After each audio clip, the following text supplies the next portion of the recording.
myself and I'm using a great deal. I'm very selective who I do talk to. So I'll wait until such time as it's convenient to have a word with you that way, alright? Well, it's a lot easier to do it on the radio, Keith. Otherwise you start saying now whatever it is. Could you explain how you make your living? Well, building radio transmitters for unlicensed broadcasting stations. Do you mean pirate radio stations? Yeah, some people call them that, yes. The Department of Trade and Industry say that many illegal transmissions interfere with the emergency services, such as the ambulance and the police. How do you feel about that? Very angry, because there's plenty of room, and there's going to be even more room. By the end of 1986, the police section of the broadcasting VHF band between 98 and 102.1 megahertz is going to be cleared.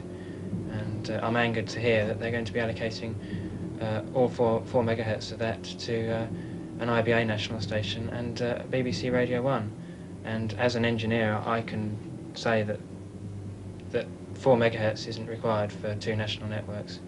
You could use half of that, and that would be another 2 megahertz of space that could be used for community radio. How much does a transmitter cost? Anything, depending on the technology. If you want a remote transmitter and studio, about £1,000. But for just the average transmitter that you just plug straight into a record deck and microphone, of only about £250. Could you show us a transmitter that you've made?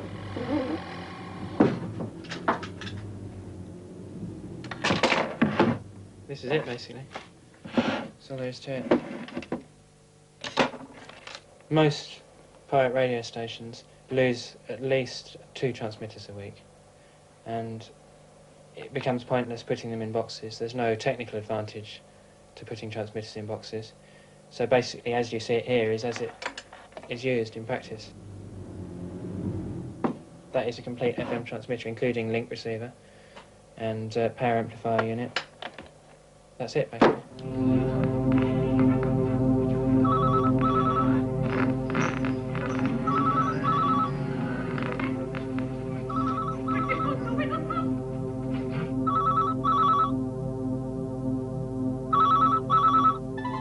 All it basically is a small VHF transmitter which a DJ will take to the phone box with him as a predetermined time. And there's a small induction coil placed on the phone, and you can pick up the electromagnetic waves from there and get both sides of the conversation. And we transmit that back to the studio, which is close proximity.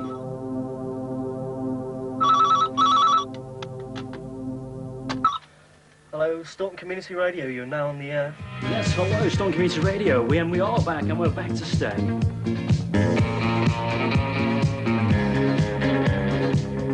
Riders in the Sky by the Shadows. Tune in across your dial, you hear this? You've got SCR.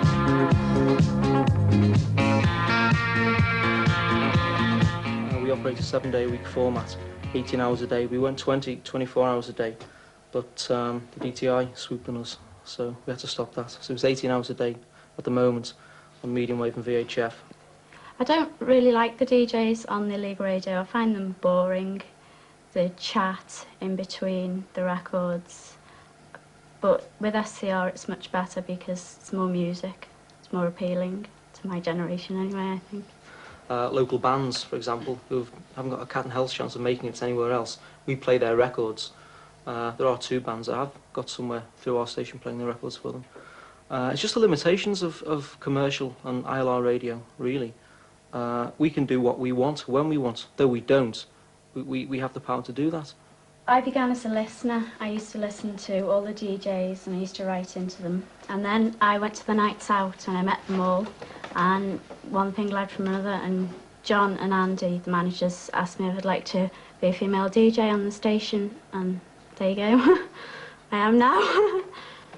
We have night outs. We'll organise, for example, on a Monday night when a nightclub isn't open, we'll hire the place and we'll put on a night out for under 18s, which is 13 to 18.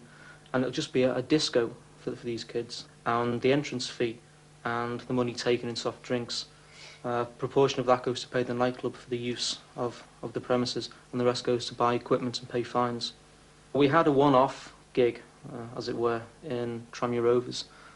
We booked the sports hall, which is a huge place, and we put on a fantastic disco. We plugged it as world's biggest disco, and we had 2,000 kids turn up for that. 2,000.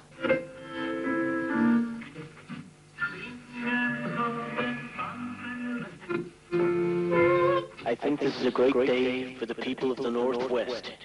Storeton Community Radio is back. The government are now granting licences to 21 community radio stations around Britain, which is a hopelessly small number of stations, and it's a very small, fry experiment. In a way, I think it's quite a half-baked experiment, and a lot of the ideas haven't really been thought through properly. And a lot of different people are applying for those stations, and they're all now put into a competition mode by the fact that there aren't enough licences to go around. I think it's very much an experiment, as I said before. It's not going to show anything particularly, but what it does do is it opens up the pathways for future developments in this country. So in other words, it's got potential which should be used, and I think the more people who get involved with it and show that they're interested, the better. I think the Home Office and everybody else involved has been very surprised about the fact that I think there's 84 different groups applying for 5 licences in London alone, and so there is a lot of excitement, a lot of interest there. Well, I personally think it's a whitewash to get shut of all the pirates, because obviously their policy will be, before they start issuing licences, they will go round and rid the airwaves of the pirates, you see. And of course everybody thinks, well, that's a jolly good idea, let's do it, let's be behind the DTI and get these pirates off the air.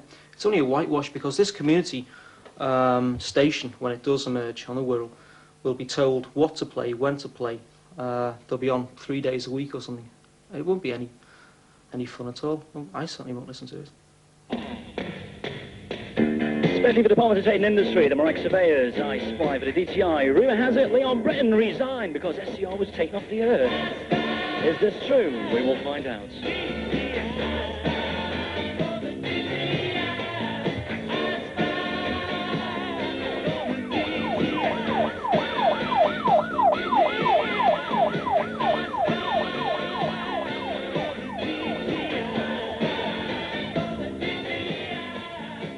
The DTI, who are the people who actually make the raids, have stepped up their services, and they've got sort of squads of people who actually take, the initiative now, and are quite sort of heavy about how they go about it.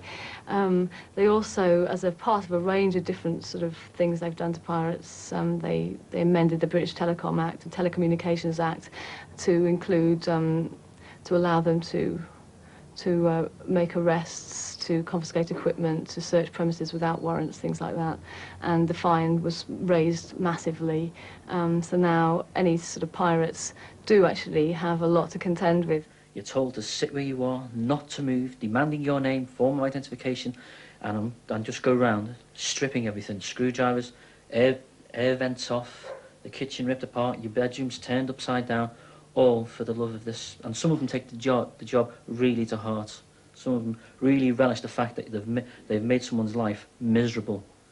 And we've asked them this quite. We've asked them, and they just stand there and laugh and say, "We've got you off."